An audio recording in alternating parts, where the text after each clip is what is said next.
L'homme fait l'homme, la femme fait la femme. Et est-ce que vous pensez qu'un homme est supérieur à une femme et que vous êtes supérieur aux femmes? Un homme est évidemment supérieur à une femme sur le plan physique.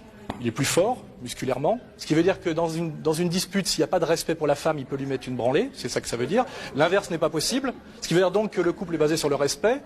Un homme, il est un peu quand même... On peut vérifier qu'historiquement, l'homme a fait quand même plus de choses que la femme sur le plan culturel, philosophique, mathématique, musical. Et donc on peut estimer qu'il y a historiquement une supériorité créative de l'homme. Et par contre, quant à la supériorité sociale, ça n'a rien à voir. Une femme riche a plus de pouvoir qu'un homme pauvre. C'est évident. Chez un homme, c'est souvent le statut social qui est attirant. C'est qu'il est quelqu'un. Ouais. Il y en a qui comprendront. Hein, oui. Et une femme, c'est pas quelqu'un? Une femme, c'est pas quelqu'un? Je pense que pour les hommes et pour la société, une femme, c'est d'abord... Je vais être provocant, c'est d'abord un animal physique. Une femme existe d'abord parce qu'elle est belle ou pas belle. C'est traditionnellement. Et bien pas sûr. un homme. Il n'y a pas d'animatrice de télé grosse. Pardon? Il n'y a pas d'animatrice de télé grosse, il faut d'abord être jolie. Vous voyez? Alors qu'on peut imaginer qu'un homme qui a du talent peut être laid. Donc c'est une réalité sociale. Bonjour. Vous ne pensez donc pas qu'une femme puisse être à la fois maman, mère et maîtresse avec le même homme? Si, mais c'est triple journée, c'est 3 fois plus de travail. Non, regardez, je me porte très bien. Oui, mais vous êtes jeune et vous allez vite vous fatiguer. Je suis pas d'accord. Vous risquez de devenir vite vieille, c'est ça le danger, parce que vous faites une triple journée. Normalement, un macho accompli, c'est un homme que les femmes prennent pour un homme, ce qui est quand même le plus difficile. Et c'est vrai que la première chose pour passer pour un homme dans notre société, c'est quand même d'avoir les moyens de faire vivre les femmes. Vous voyez? Et c'est vrai que ça a beaucoup à voir souvent avec la profession, avec le niveau de vie. Et les femmes, vous, elles vous prennent pour un homme? C'est une bonne question, j'essaye de faire le maximum pour l'image que j'ai de moi-même et pour elle. Évidemment, c'est un combat, puisqu'être un homme, c'est faire front. Donc par exemple, quand vous marchez dans la rue avec votre épouse et qu'il y a 3 types qui passent et qui disent « Elle est bonne ta gonzesse, tu l'as fait tourner », quand on est un homme, on ne laisse pas passer ça.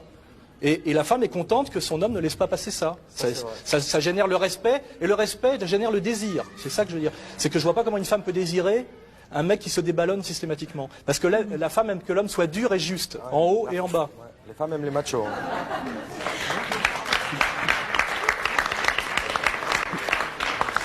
Vous attirez beaucoup les femmes? Oh, je ne veux pas me vanter, mais j'ai remarqué que même si les femmes disent « Ouais, ce mec-là, c'est un sale macho », finalement, c'est avec vous qu'elles terminent et pas avec ce que j'appelle l'ami des dames, qui est le gentil un peu larmoyant, qui est toujours de leur avis. Les femmes aiment les hommes comme les hommes aiment les femmes, d'ailleurs. Et le macho, c'est un homme qui aime les femmes. Et les femmes aiment bien qu'on les aime. En quoi vous les aimez? Je les aime déjà parce que je cherche à leur plaire et je cherche à leur faire plaisir. Je veux dire, c'est... Mais quel type de femme vous n'aimez pas? Les femmes qui se prennent pour des hommes, c'est sûr que ça me plaît pas beaucoup. C'est quoi une femme qui se prend pour un homme? C'est une femme qui croit qu'elle en a alors qu'elle en a pas, quoi. Je veux dire, c'est-à-dire qu'à un moment donné...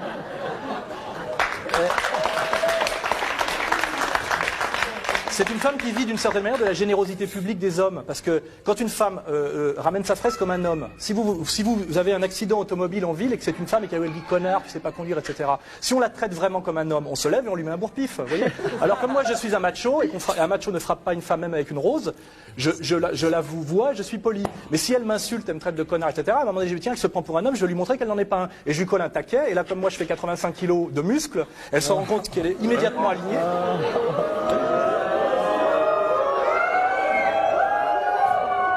Je ne sais pas ce que j'ai dit d'énorme là, mais il me paraît évident que à part certaines femmes athlètes soviétiques, en moyenne, un homme est physiquement plus fort qu'une femme, et pour que...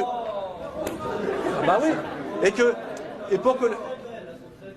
Ça n'a rien à voir, je parle de force musculaire. Pour qu'une discussion se passe bien entre un homme et une femme, il faut que l'homme respecte la femme. Si c'est un pur rapport de force comme entre deux mecs dans la rue, dans une cour de récréation, et si on en vient aux mains, c'est toujours la femme qui perd. Donc je ne vois pas pourquoi la femme vous désirerait en venir aux mains avec les hommes.